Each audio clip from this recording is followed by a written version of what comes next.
Good morning. Happy Sunday. Welcome to church. Here we are together, guys, yet again. What is this, week 10, 12? I don't even, I've lost track of what week we're in here. There's this whole crazy thing going on of doing things from home more than we've ever done before. But I want to take a serious moment, though, and just say thank you. To all of you who are working those long shifts and overtime, you're putting in the extra hours to make sure that our health care, for one thing, is kept up, that our loved ones are being taken care of, whether it be hospitals, nursing homes. There's so many varieties of EMTs to emergency workers. There's so many people who are doing what needs to be done to be there in the moment right now. Thank you. And for those of you who are trying to figure out unemployment, like you've lost your job or your job's been on pause and you don't even know what this looks like, and you're showing patience and you're showing perseverance and you're getting through this, thank you. For all of you who are just working from home, and you're like, okay, there's a whole new way of being flexible here. I'm flexing flexibility in a whole new level. And parents who are homeschooling kids, trying to figure out how to make that all work. I'm one of those. Thank you for what you're doing. Our hearts and our prayers go out to all of you who have lost loved ones during this time. Many of us have lost people that we love dearly and have been trying to figure out the whole grieving process in a time where you can't connect and you can't actually look face to face with loved ones like you normally would in a time of crisis. Thank you to all of you. All of us are dealing with hardship. All of us are dealing with sacrifice. This has never happened before. But the way that you're treating your neighbors, what I see in humanity right now is encouraging, and it really makes me proud. The way that you're treating your friends, even your neighbors, even strangers you meet in the supermarket. How you say, oh no, you go ahead. Let people ahead of you in line. Or you prefer them, let them in the door first. Or here, no, you take the shopping cart, I'll take the next one. I see you guys doing this, and I see people doing this, and it just makes me so proud of humanity right now. Yeah, we could see negativity too, but mostly what I see is positivity. Mostly what I see is people who are rising up and showing tremendous humanity in a time like this. But for you, Silver Creek Church, I know what you're doing, and thank you, because you are showing the world what it looks like to be a true Jesus follower. Now, I'm trying to become better. Personally, I'm trying to learn through this whole process. Since this first started, I didn't know what to think. I mean, the way that I even do my work, being a pastor, the way I produce my weekly meetings, the way that I put this message together that we're watching right now, the way I talk to my people that work with me, the leaders within our church. How does all this work? And I'm trying to figure it out just like the rest of us. But in all this, I'm trying to become a better version of me.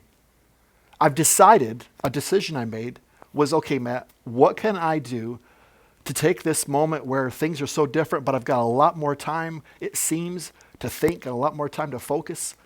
Why not use that to my advantage? In this series we're talking about called Breathing Room is about just that. It's about taking time, taking stock on ourselves and asking some hard questions and trying to find places in our lives where maybe we were too busy before. Maybe we were too rushed before. Maybe there's ways that we can try to evaluate and focus on priorities and what's really important. Now, there's something that I've begun doing recently with my kids, because with my kids being home now, 7 days a week, it's like, what are we going to do? Because if you know kids, especially elementary age, they get bored real fast. And as a parent, you're like, what are we going to do now? So I decided, let's build a treehouse. Why not? We've got some extra lumber and we got some extra materials. Let's just go out and we'll have our own kind of a shop class where I'm going to teach the kids, here's how you use the hammer properly. Here's how you use the screw gun to put screws in. And we've been doing that. And mind you, we just try to fit it in wherever we can when it's a nice weather and nice day out. But it's been incredible the time I've had with my kids that I wouldn't have gotten any other way, because I chose to make that a priority over other things I could be doing. And we've got lots of choices. But I chose to do that. And because of that, it's benefiting my kids, it's benefiting me, and it's teaching me things that I'm trying to learn from as a father. I'm trying to become a better husband. Maybe you're agreeing with me. Maybe you want to be a better wife, better husband. Well, let's use this time. Let's use this time to say, okay, what can I do? Instead of just kind of letting the whole thing pass by and kind of taking a nap, so to speak, put my life on snooze, let's take stock and let's use this to our advantage to try to figure out how to become better people. I want to be a better pastor. One of my frustrations in life in general is when I feel like I don't have control of things. It really bugs me when I can't look far enough ahead to plan things out. And right now, it's impossible for me to plan out very far because I don't know how long we'll be doing our messages just on video and not meeting live in person. I would like to know. I wish I had a direct line to the governor or to the president or whoever it is that's going to make that decision to say, hey, can you let me know? Because I like to plan this out and know what's going on.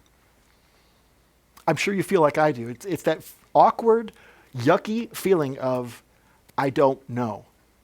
And we hate it when we don't know, don't we? But in this time, I can learn to focus in on what I do have control of and not worry as much about what I don't have control of, because worrying about it doesn't help it. Thinking about it over and over all day long doesn't help, but maybe I can focus on something else. So I've chosen to do that. Personally, I've chosen to take stock of myself and try to use this time that we have right now to become a better version of me. And I would ask you to join me. And this series that we're talking about called Breathing Room is a perfect opportunity for that. Now, next week, I'm going to be diving into this topic even deeper.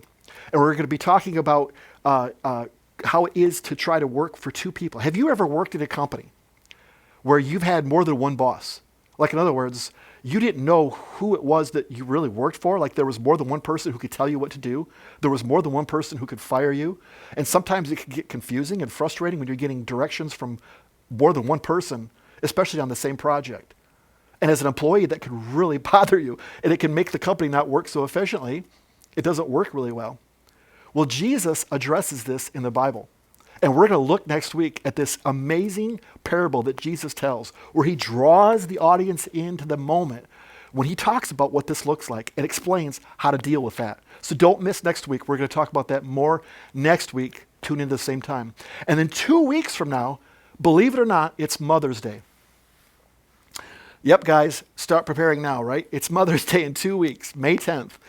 I've got 2 special guests that will be joining me and speaking that week. And guys, I am so looking forward to it. So looking forward to it. You're going to love it.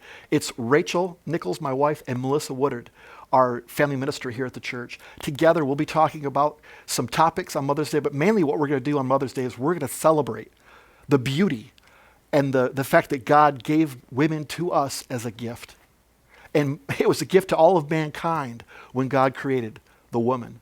And so we're going to celebrate women on Mother's Day. It's going to be an incredible day. And then today, after this part right here, the next thing I'm going to ask you to do is I'm going to ask you to click on the link that you'll see attached to your email if you get the email. Or if you don't get the email, just findbreathingroom.com. We'll put it on the bottom of your screen. Findbreathingroom.com. Watch message number 2. I've asked Andy Stanley to share that message with us this week. Gives me a chance to kind of get ahead on things and so forth. So he'll be sharing that message with us in just a few moments. Go there, watch that. It's even got discussion questions. Get tongue-tied there. It's got discussion questions that you can check out if you want to take this a level further during the week and continue the conversation all week long. So why not? Why not use this time to become a better version of ourselves? And let's find more breathing room in our schedule to make priorities, to make people the most important thing. Because after all, people are the most important things to all of us.